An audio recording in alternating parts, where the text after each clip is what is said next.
o ya la versión flipada, la versión y metafísica de no, nosotras las feministas o nosotres les feministas vamos a utilizar el lenguaje inclusive para que todos hablen como nosotros queremos y así pues cambiar el idioma español o castellano. Evidentemente eso no puede dar resultado. No puede dar resultado porque tendrían 550 millones de hispanoparlantes a hablar en lenguaje inclusivo. Y eso requeriría a lo mejor 3 o 4 siglos para que ocurra. Y una aceptación muy masiva. Con lo cual, esa obra de Stalin, que es una obra filosófica realmente, ejemplifica que el idioma, además de otros contextos culturales, es una cuestión que no forma ni parte de la base ni parte de la estructura. Y también recalco lo de que tampoco forma parte de la base porque los idiomas no son... Las palabras no son valores económicos. Ni tienen axiología como tales. La axiología es una rama de la filosofía que estudia los valores de las cosas a nivel ético y moral. Las palabras no tienen valor ético y moral. La ética y la moral son palabras, pero la palabra vaso, ¿qué valor ético y moral tiene? Simplemente una palabra que sirve para describir este objeto. Y ya está. Y la aceptación por parte de la comunidad lingüística de la palabra vaso para determinar este objeto se produce con el uso, la costumbre. No hay base superestructura que valga. Entonces sí, Stalin es fundamental para entender la doctrina marxista-leninista en su evolución. Y esto dicho en el sentido de que muchos llamados marxistas a Stalin no le han leído, ni siquiera para criticarle. Es más, en los textos de Stalin se da esa misma dialéctica de clases de estados y de imperios conjugada. Es más, y voy a decir una cosa que a los trotskistas les va a gustar. Incluso Trotsky, en su teoría del desarrollo desigual y combinado, también en ella se da dialéctica de clases de estados y de imperios. Porque para Trotsky el desarrollo desigual es básicamente el desarrollo desigual de las sociedades políticas a nivel de dialéctica de clases y es combinado en tanto que se produce una dialéctica de estados que hace que se combinen estructuras de poder y de periferia y estructuras de mayor desarrollo y de menos. Hasta incluso en el trotskismo se da esa dialéctica de clases de estados y de imperio. Entonces, simplemente lo digo de pasada, para que veamos un poco lo que supone la dialéctica de estados, de clases y de imperios en el contexto del materialismo histórico para entenderlo. Y bien, pero bueno, estábamos con la importancia seminal de esta obra. Yo creo que tampoco se podría entender la obra política de Stalin sin el estado de la revolución. Porque el estado de la revolución es una toma de partido política por la forma de organizar la sociedad política desde el prisma marxista-leninista. Y Stalin la trata de llevar a cabo. Y no solo él, sino todos los revolucionarios que vinieron posteriormente a él. Quizás no tanto en la URSS, pero sí en otras latitudes. Y luego veremos por qué. Porque hay coincidencias en lo que a ideas se refiere entre los usos que Lenin hace de ciertos términos políticos en esta obra y los que luego utiliza Stalin en otras de sus obras particulares. Yo animo a cualquiera que nos esté viendo a que se haga con las obras escogidas de Stalin, que fueron también editadas por la editorial Progreso y que fueron editadas hace unos años en un formato muy bonito por la editorial marxista española Templando el Acero, que tiene su sede en la maravillosa región española de Navarra y donde se pueden encontrar obras de Stalin donde se están repitiendo, ampliando y desarrollando términos que ya utiliza Lenin aquí, y hay citas constantes de Stalin a esta obra. Con lo cual estamos ante una obra poco conocida por la mayoría de marxistas, me atrevo a decir, muy poco conocida por el público en general, ajeno al materialismo histórico, pero fundamental para entender la evolución y la aplicación de los planes y programas del marxismo-leninismo a escala nacional política y a escala universalista. Y bueno, si no hay más comentarios... Sí. Una pregunta. ¿Cómo definiríamos es un conjunto de instituciones que tienen una finalidad, mandar y ser obedecido? Ahora, nosotros para poder iniciar la crítica, o mejor dicho, la lectura autocrítica como marxistas del texto, tendríamos que partir de las dos definiciones. la de revolución ya la dijo. La de Estado era pendiente para nosotros. Yo soy bolchevique. Mi edad le dice, tengo 80 años.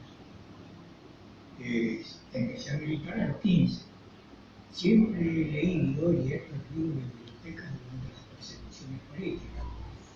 Y he quemado bibliotecas enteras para salvar a la familia, a los camaradas que estaban en el exilio en ese momento. Y me interesa más que nada porque todavía estoy estudiando. Soy alumno de Ciencias Sociales en la Universidad de Loma de Zamora. Tengo justamente la materia de lingüística y me gustaría encontrar el material, si es posible, adquirirlos que están bien en algún lado o fotocopiarlos en último caso. Si se refiere al libro de Stalin que he mencionado, se puede encontrar en Internet. Escribiendo en Google el marxismo y los problemas de la lingüística, se puede encontrar en PDF. Aunque yo creo que los camaradas le podrían pasar la obra en PDF directamente transcrita de la traducción de la editorial Progreso, para evitar, yo creo, que usted encuentre una traducción no bien hecha o incompleta. Yo creo que se puede hacer. Continúe, si yo... Claro. Me interesaría definir el punto de partida de lo que es el Estado. Para que nos quede claro en qué consiste el problema. Porque nosotros apostamos no a una subversión simple. Estamos abogando o estamos tratando de construir un Estado revolucionario. Y lo que estamos aspirando en último término es a suprimir el Estado. Pero no en sentido anarquista. No en sentido anarquista, cuidado. Porque hay muchas formas de, entre comillas, suprimir el Estado. Por supuesto. Recordemos que Marx, en la crítica del programa de Gotha, se hace una pregunta que luego él responde. Dice: ¿qué partes del Estado o qué instituciones del Estado continuarán en la sociedad comunista? Se pregunta. Y él responde ipso facto en el mismo párrafo: solo podemos saberlo de manera empírica. Es decir, cuando lleguemos a esa situación. Veremos cómo define Lenin el Estado. Si yo me atreviera ahora a dar una definición materialista de lo que es el Estado, diría, recogiendo lo que usted ha dicho, sí, es un conjunto complejo de instituciones históricas que, además de caracterizarse por imponer un orden y por reprimir, porque si el Estado no reprime no es Estado, también hace ciertas cosas. Se apropia de un territorio, tiene una población a su disposición para trabajar, a la cual educa, es una sociedad política en la cual hay un lenguaje complejo escrito y hablado, un lenguaje escrito que necesita además articular leyes, porque si no hay lenguaje escrito no puede haber leyes, donde se produce una división del trabajo y de la propiedad muy determinada, donde cada sujeto, súbdito, ciudadano, forma parte de esa división del trabajo para trabajar en lo que sea, desde soldado, sacerdote, banquero, fontanero, locutor de radio y televisión.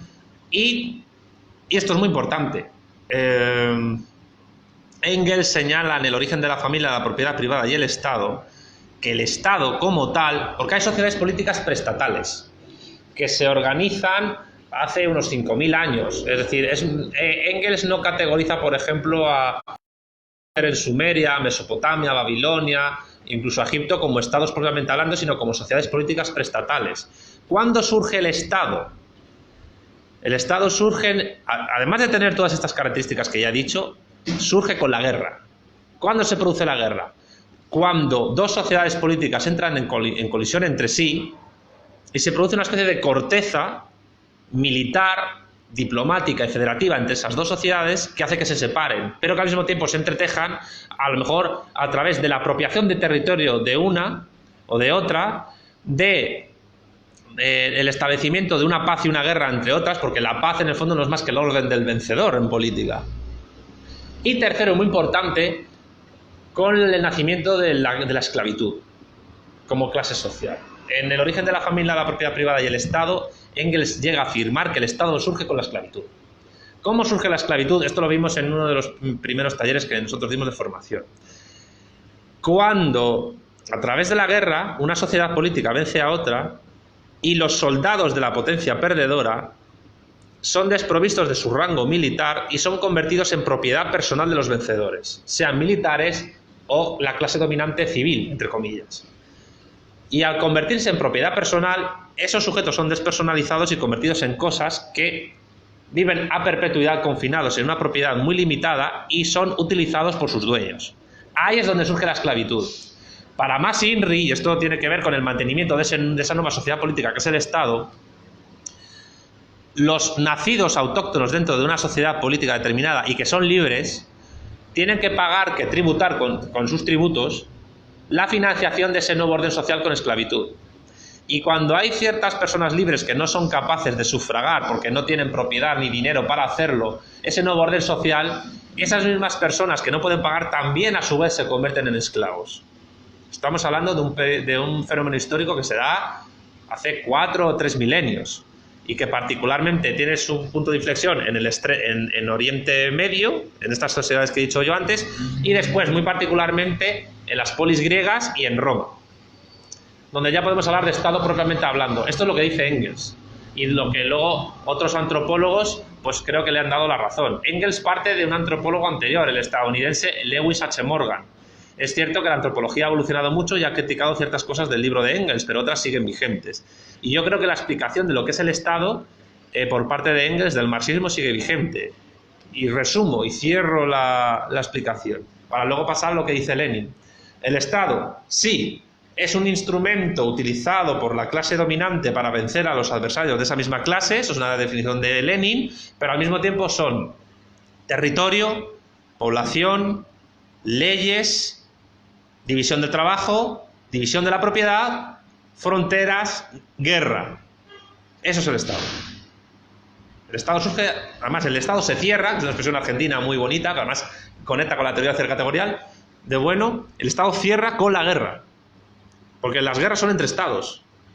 Previamente a la existencia del Estado, incluso entre sociedades políticas, las sociedades políticas primeras de Sumeria y Mesopotamia apenas tenían contacto entre sí para restablecer conflictos bélicos, aunque ya empezaron a tenerlos. Es decir, no es que haya un punto de corte seco, sino que es una evolución progresiva.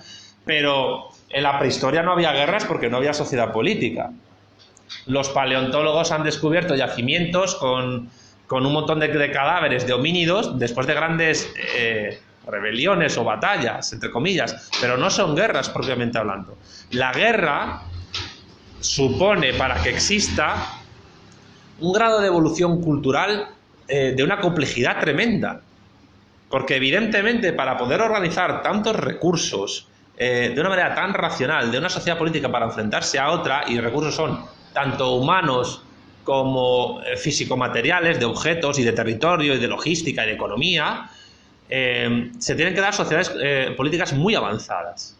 La guerra requiere técnica, requiere manufactura y a partir de un cierto punto requiere desarrollo científico, requiere tecnología, requiere civilización. De hecho, el Estado está asociado con la civilización. Engels, en El origen de la familia, la propiedad privada y el Estado, toma para sí la distinción que Lewis H. Morgan toma para hablar de la evolución humana, que es aquella, ahora es muy poco utilizada por los antropólogos porque la ven políticamente incorrecta, pero es aquella que divide entre salvajismo, barbarie y civilización. ¿Qué es el salvajismo? El paleolítico. ¿Qué es la barbarie? El neolítico. ¿Qué es la civilización? Pues el momento en que surge la sociedad política ya preestatal, pero donde ya hay ciudades.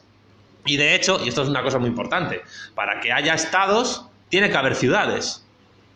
No se puede entender una sociedad política compleja sin ciudades previamente funcionando. De hecho, el Estado, entre comillas, es la unión de ciudades, también, donde una puede ejercer de capital, organiza a todas las demás y es la que dirige ese proceso de apropiación de territorio, población, recursos y la que organiza la guerra también. Y es la que se apropia de otros y los hace esclavos. De hecho, una de las cosas que dijimos nosotros en el primer taller, ¿qué es el proletariado en el fondo? Es el remanente último que queda como clase de aquella esclavitud. Con la diferencia que el esclavo era un ser cosificado totalmente, que pertenecía a otro de por vida, y eso no implicaba que viviera mal, podía ser muy bien tratado, y de hecho había leyes que condenaban el maltrato a los esclavos, y había leyes en Roma que prohibían a los hombres libres hacerse pasar por esclavos, porque había esclavos que vivían mejor que los hombres libres. Eso en la Edad Media con el feudalismo pasa a otro nivel, porque las ciudades pierden preeminencia, el campo gana preeminencia, los amos de esclavos se convierten en señores feudales y los esclavos se convierten en siervos de la gleba. Y ya no son propiedad de los señores, pero sí es propiedad de los señores el producto íntegro del trabajo de los siervos de la gleba. De ahí el feudalismo. Lo único que permitía la paz social, entre comillas, era la propiedad comunal de la tierra de los campesinos, que era controlada por la Iglesia Católica. Con el proceso de acumulación originaria que se inicia a finales del siglo XV en Europa Occidental y en Inglaterra, que Marx trata en El Capital, esa propiedad comunal de la tierra que manejaba la Iglesia Católica se va terminando a través de un proceso bélico, de guerra civil y interestatal, dialéctica de clases, estados y de imperios, por el cual se produce un latrocinio de esa propiedad comunal de la tierra y que tiene su punto de inflexión con la Reforma Protestante, donde, pues claro, ya no hay Iglesia Católica que valga, la Iglesia ya es nacional, el protestantismo es un cristianismo nacional, es la Iglesia de Suecia, la Iglesia luterana de Alemania, la Iglesia anglicana mismamente, la Iglesia anglicana es una Iglesia católica para ingleses solo. Y ahí entonces el siervo de la gleba y el señor feudal es expulsado del poder político muchos siglos más tarde a través de la burguesía, se convierte en clase dominante. Y los campesinos poco a poco van abandonando el campo porque vuelven a tener preeminencia las ciudades gracias a ese proceso de acumulación originaria y de latrocinio de la propiedad comunal de la tierra que controlaba la Iglesia Católica, junto con unos procesos de Reforma Protestante y secularización del cristianismo a través del Renacimiento y luego la Ilustración y luego el liberalismo, y ese campesinado siervo se convierte en proletariado, donde ya no es propiedad eterna de un señor, sus productos no son entregados al señor al cual trabaja, sino que son entregados a toda la sociedad a través de los mercados, y donde el sujeto vende libremente su fuerza de trabajo, permitiéndole eso más o menos escalar en la escala social. Y es donde ahí la dialéctica cambia. Y además, en todo ese proceso, los estados también han cambiado, han evolucionado. Pasamos del estado esclavista al estado feudal, después en un periodo de transición mercantilista pasamos por la monarquía autoritaria y la monarquía absoluta, por los imperios, y luego pasamos al colonialismo y al imperialismo capitalista y al Estado-nación, a la nación política. Ahora nos encontramos en una suerte de fase de sociedad política postestatal, donde sin embargo el Estado empieza a unificarse con otros estados a través de una especie de supraestados de orden liberal burgués. Ejemplo, la Unión Europea. Ejemplo, a menor escala, el Mercosur. Ejemplo, a una escala muy subgéneris, el TLCAN, Estados Unidos, Canadá, México. Pero siempre habiendo un Estado que tenga preeminencia sobre los demás. En el caso del Mercosur, Brasil. En el caso del TLCAN, Estados Unidos. En el caso de la Unión Europea, Alemania. Creo que le he contestado. El Estado es eso. Y recalco. Guerra, apropiación de territorio, apropiación de población, cuidado de la población, porque el Estado, para mantenerse y existir, necesita que haya generaciones que vayan conservando la cultura de esa sociedad y que vayan pagando impuestos, escribiendo obras artísticas, generando patrimonio. Y al mismo tiempo, pues es diplomacia, división del trabajo, división de la propiedad privada. A priori me parece la definición más materialista posible de lo que es el Estado. Y eso que todavía no hemos entrado con el estado de la revolución. Y al mismo tiempo es un instrumento de opresión de clase. Con lo cual demuestra que el Estado no es neutral a las acciones humanas de aquellos sujetos de clase que gobiernan en esos estados, que los dirigen. O sea, no es un teorema científico.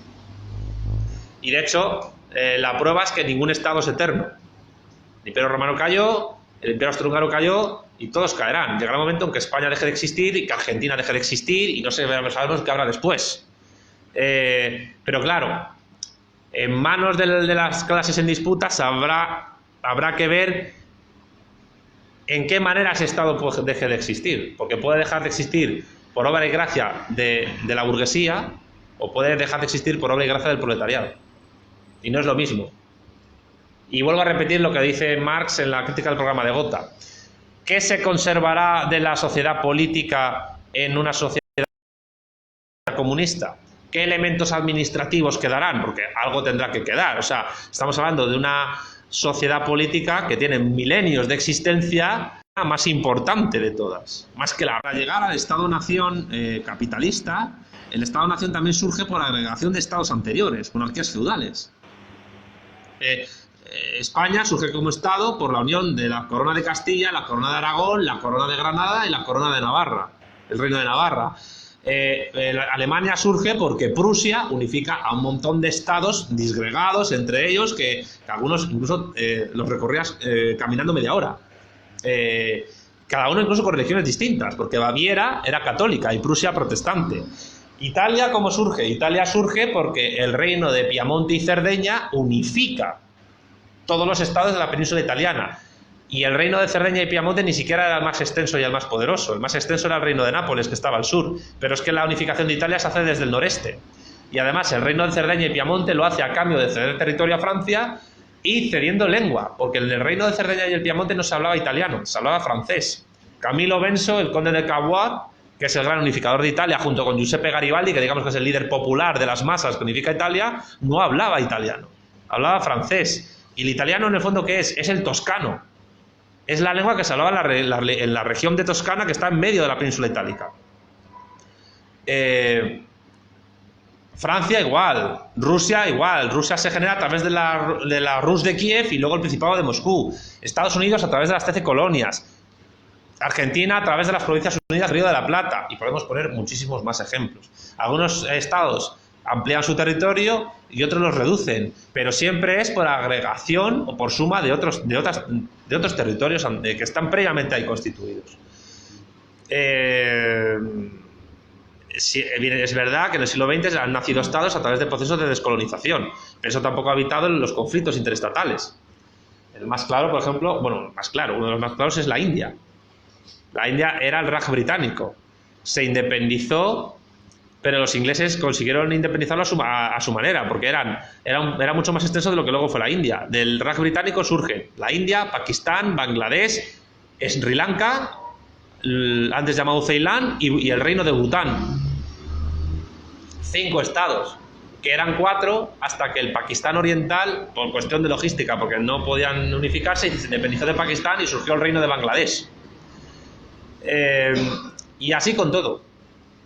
El Estado es una creación, una producción humana tremenda, que es muy difícil de soslayar. Entonces, cualquier perspectiva de lo que pueda ser la disolución del Estado no puede pensarse en sentido anarquista. Tiene que pensarse en un sentido dialéctico evolutivo, entre comillas, a cómo ha sido la fusión de Estados en el pasado. Porque la nación política, el Estado-nación, que es el Estado burgués, surge también de la agregación de reinos feudales anteriores, que surgen además de la disgregación de grandes imperios, como fue el Imperio Romano de Occidente, y luego el Imperio Bizantino, y luego otros.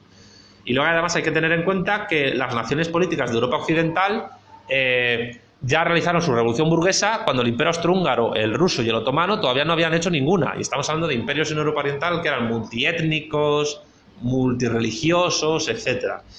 Y además, y para más INRI, en el año 2020 prácticamente ya quedan muy pocos territorios en el planeta que estén sin descolonizar.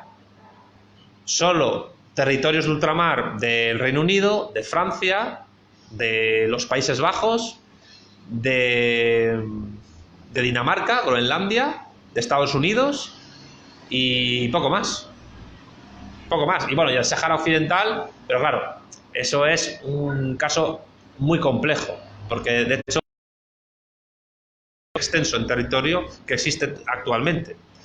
Pero ya aplicar los razonamientos de la descolonización de la segunda mitad del siglo XX a la realidad actual, yo creo que ya no sirve, porque estamos en una realidad estatal distinta, pero los estados van evolucionando. Pero bueno, yo me he enrollado mucho, pero creo que le he respondido en lo que sería una definición marxista materialista de lo que es el Estado. Justamente. Bueno, histórica. Agradezco esa explicación, porque nosotros estamos distribuyendo material en Internet, nos va a sumar más 80. Y realmente hoy en día en la izquierda ha habido lo que decía. Sí, y además no es que solo lean poco marxismo, es que leen poca historia. Leen poca historia, leen poca antropología, leen pocas ciencias, no saben absolutamente nada de cómo funciona el mundo. Nada. Y algunos se han quedado, o se han quedado anclados en el pasado, o se quedan anclados en lo que les dicen sus compañeros de militancia o lo que dice la televisión. Y si cuando Gramsci decía que nos instruyéramos, lo decía en serio. Instruirse es eso. O sea, yo no puedo entender el mundo actual sin la historia. Y tengo que estudiar historia verdadera, no falsa. Y tengo que estudiar ciencias naturales. Y tengo que estudiar... no estoy diciendo que cualquier obrero tenga que convertirse en un erudito, en un catedrático, pero no viene mal ilustrar a un obrero, porque el socialismo también es elevar el nivel del obrero, es elevar el nivel del pueblo. Hasta donde se pueda, hasta donde el obrero quiera, pero es que hay que ayudarle a hacerlo, porque el socialismo, el marxismo es universalista y considera que cualquier sujeto, independientemente de su condición, es capaz de conocer cualquier tipo de verdad. Y esa verdad tiene que ser presentada al obrero. Y elevar al obrero es la mejor obra que podemos hacer ahora mismo. Y el obrero tiene que saber la historia de su país, pero es que también tiene que saber la historia del mundo. Y tiene que saberla para poder actuar. O sea, yo no puedo entender la historia de Argentina sin entender la historia de España. Yo no puedo entender la historia del mundo actual sin entender la Edad Media, que era lo que se hacía cuando yo estaba en el instituto estudiando, que de repente se pasaba, o incluso en filosofía, se pasaba de Roma directamente al Renacimiento de la Ilustración. Y yo, ¿y los 1000 años de Edad Media qué pasa? No, es que era una edad oscura y no sé qué. Y yo, joder, pero vamos a ver, ¿cómo va a ser una... la historia? Se sabe desde hace tiempos que es absolutamente falso que la gente de la Edad Media no se lavara, que fuera guarra. Es falso completamente. Es verdad que a lo mejor se produjo la peste negra, pero la gente ya sabía de higiene. En la Edad Media se producen avances tremendos a nivel de ingeniería. El molino de agua surge en la Edad Media. El reloj mecánico surge en la Edad Media. La división del trabajo que tal y como la conocemos ahora surge en la Edad Media a partir de órdenes monacales como la orden cisterciense. El orare est laborare secularizado es lo que permite a los grandes pueblos y ciudades medievales organizar sus rutinas diarias. No puedes entender el mundo actual sin 1000 años de historia. Es como tratar de... En el caso de América, me mojo, y sé que esto es polémico decirlo, pero tú no puedes entender, tú no puedes pasar de estudiar la historia de América de las sociedades precolombinas a las independencias, obviando los 3 siglos de dominio del Imperio Español. Es como estudiar la historia argentina obviando el virreinato del Perú y el virreinato del Río de la Plata. Y pasas directamente de los pueblos originarios a José de San Martín. ¿Y qué pasa con 3 siglos? ¿Te los dejas fuera? ¿No entiendes cómo se conformó la sociedad argentina entonces? ¿No entiendes que en ese periodo el virreinato del Río de la Plata tenía lo que luego fueron Bolivia y Paraguay, y que en Bolivia y Paraguay se producía un periodo cultural tremendo con el barroco y las misiones de los jesuitas? Además fue un experimento socialista. Que es una cosa que la gente no sabe. Pues mire, pues no, hay que saber. Hay que saber, porque es que o lo sabes tú o te hacen saber otra cosa que no debes saber. Y a partir de ciertos momentos, cuando una persona tiene interiorizado determinadas ideas, es muy difícil sacarlas de ellas. Porque ya lo dije en el taller anterior, salir de una ideología es un proceso muy doloroso. Volver marxista a una persona es complicado, pero se puede hacer. Y cuando se hace, esa persona cambia. Y cuando cambias de ideología, también al revés, ha pasado. Pero cuando cambias de ideología, cambias de amigos, puedes cambiar de pareja, te puedes divorciar, cambias de sitios a los que vas. No, ocurre. Dice, es que te has vuelto un rojo y ya no te quiero. Sí. Y tú pues tienes que elegir, o te quedas con la señora o te buscas otra. O sea, no hay más. No hay más. Entonces, por eso, salir de la ideología es un proceso doloroso. Y para salir de la ideología hay que formarse. Y para eso estamos en el taller de formación, para hacer que mucha gente salga de su zona de confort, de su ideología. Es el mayor servicio que ahora mismo podemos prestar. Elevar el nivel del pueblo a través de unos talleres que son vistos por muchos, no solo por Argentina, sino por gente en más países. Y eso es importante. Y repito, esto no conlleva convertir a toda la militancia en eruditos. en las ratones de biblioteca. Stalin mismo decía, ¿quién es comunista? Comunista es aquel que acepta el comunismo y lo domina, y se imbuye en materialismo histórico, pero también aquel que sin dominarlo, aquel obrero que acepta el programa del Partido Comunista. Por eso la vanguardia del Partido Comunista, la dirección debe estar muy bien formada para que los obreros que acepten ese programa acepten una línea verdadera, una línea correcta. Porque si se unen a una línea falsa no van a conseguir absolutamente nada. Entonces, por eso la vanguardia tiene que ser... La vanguardia tiene que estar muy por delante, no ya solo de otras formaciones políticas que rivalicen en la disputa de la hegemonía dentro de la clase trabajadora, tiene que estar muy por delante también de la burguesía a nivel de formación, porque no hay que menospreciar al enemigo.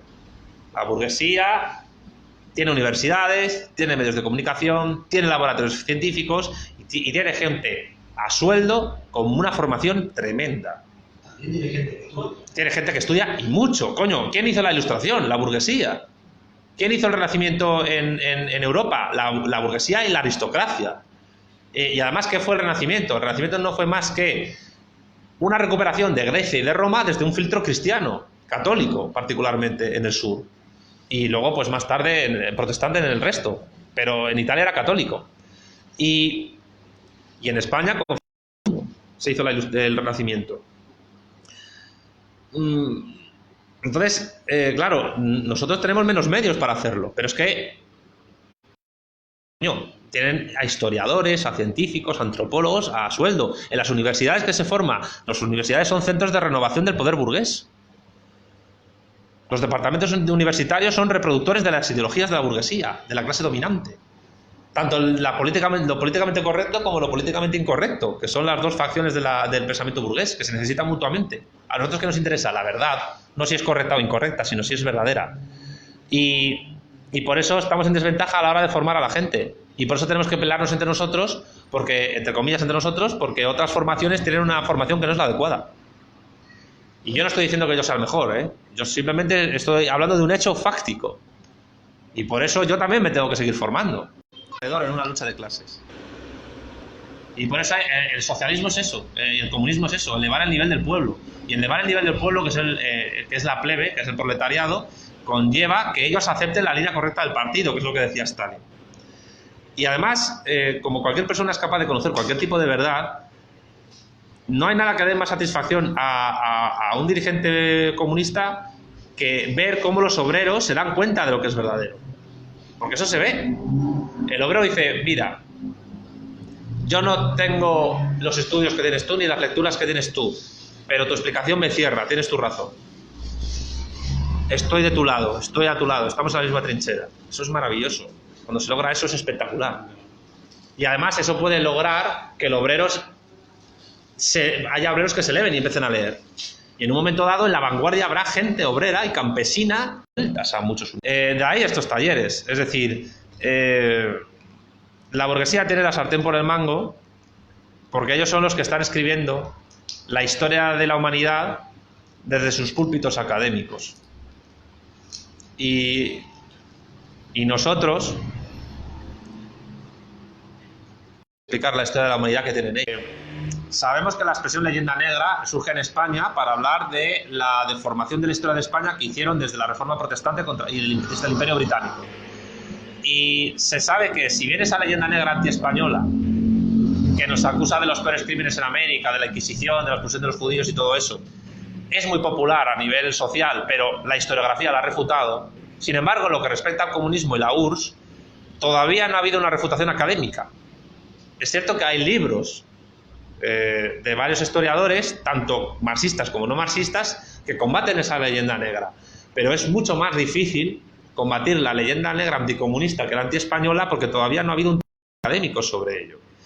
Y ya sabemos la frase de Stalin, ¿no? De sobre mi tumba echarán toneladas de basura, el viento de la historia las barrerá inexorablemente. Sí, pero claro, esos vientos de la historia no vienen... O sea, no son vientos alisios que vienen por una corriente, no, eso es trabajo que hay que hacer. Y ese trabajo que hay que hacer también forma parte de la construcción del socialismo. Tenemos que limpiar la historia de nuestro movimiento, tenemos que limpiarlo de basura, de leyenda negra, tenemos que acabar con la mentira y la falacia de los 100 millones de muertos, tenemos que acabar con la falsa acusación a China de ultracapitalista, no lo es, tenemos que acabar con la identificación de los Jemeres Rojos con nuestro movimiento, cuando fue un régimen totalmente impulsado por Estados Unidos. ¿Y quién acabó con Pol Pot? Los comunistas de Vietnam. Vietnam fue quien acabó con Pol Pot.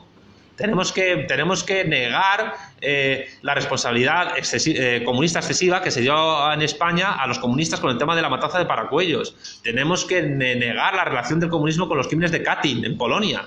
Y además tenemos que afirmar que quien ganó la Segunda Guerra Mundial fue la Unión Soviética y que fue el Ejército Rojo el que liberó a todos los presos de los campos de exterminio nazis. Auschwitz, Treblinka, Mauthausen, Birkenau, etc. Que no fue Estados Unidos en el día D quien acabó con los nazis. Que el día D, con todo el mérito que tuvo y con todo nuestro reconocimiento a los caídos en aquella batalla y a todos los soldados de Estados Unidos y de Inglaterra y de Francia que lucharon hasta liberar Francia, etcétera, y los Países Bajos y llegar a Alemania, y los de Montecassino en Italia. Sin embargo, el día D no se produjo hasta que estaba más que claro que el Ejército Rojo avanzaba inexorablemente después de Stalingrado y Kursk hacia Berlín, y había que hacerse con los planes de la bomba atómica antes que los soviéticos, y había que impedir que los soviéticos se crecieran y llegaran ellos a París o incluso a Lisboa. Cuidado con eso. Cuidado con eso, porque evidentemente la lucha contra la leyenda negra anticomunista es una lucha de los comunistas del siglo XXI. Y si estos talleres sientan la base para poder hacer eso, hay que hacerlo. Además de seguir la formación, todas las tareas que tenemos pendientes. Y somos muy poquitos. Y a veces incomprendidos por el resto de la sociedad. Pero incluso cuando el adversario o el enemigo te ve coherencia y fuerza en los argumentos, te respetan. Te puede llegar a temer en un momento dado si tienes fuerza, pero te respeta. Incluso te puede llegar a respetar más que el supuesto que es afín a ti. Ya decía Marx. Marx tiene una frase que a ti te va a encantar: nuestra tarea fundamental es la crítica destructiva, y más contra los falsos amigos que contra los enemigos declarados. Y eso va por los catedráticos de marxismo de Facebook, de Twitter, de Instagram y todos estos que van en los movimientos sociales de la izquierda indefinida. Es decir, contra esta gente ni agua, porque es que es la prueba del algodón. O sea, lleváis décadas haciendo lo mismo y no habéis conseguido nada, absolutamente nada. Y sois incapaces de hacer autocrítica y replantearos por qué habéis fracasado. Y cuando a otros, de manera todo lo minuciosa y coherentemente que podemos, tratamos de contrarrestar eso, nos insultan. Y a veces lo hacen por envidia, por incapacidad, por inutilidad y por frustración. Sí. El frente intelectual, nosotros tenemos que dar la batalla contra los mejores, al revés de lo que ocurre en los otros frentes. En el frente sindical aprovechamos la debilidad del enemigo. Acá nos tenemos que enfrentar con el enemigo superior. Si no somos nosotros superiores intelectualmente, vamos a fracaso. Claro, exactamente. Y eso implica también enfrentar al problema compañero. Sí. Porque los camaradas no están muy preparados. Ellos dan preponderancia a la práctica, la teoría la dejan de lado.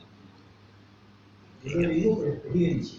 Tengo 80, o sea que casi 70 años de militancia. En mi país, Paraguay, estuvimos presos toda mi familia y mi hermano cumplió 6 años estando en prisión. Nosotros fuimos liberados después del 49. Claro. Y vinimos a la Argentina a estar siempre con Sí. con todos los problemas. Mi primer discurso político lo hice a los 15 años, en plena dictadura, porque ya estaba en el gobierno de presidente. Y no es que me enorgullezca de eso. Mucho de lo que hice fue inconsciente. Cuando maduro recién es posteriormente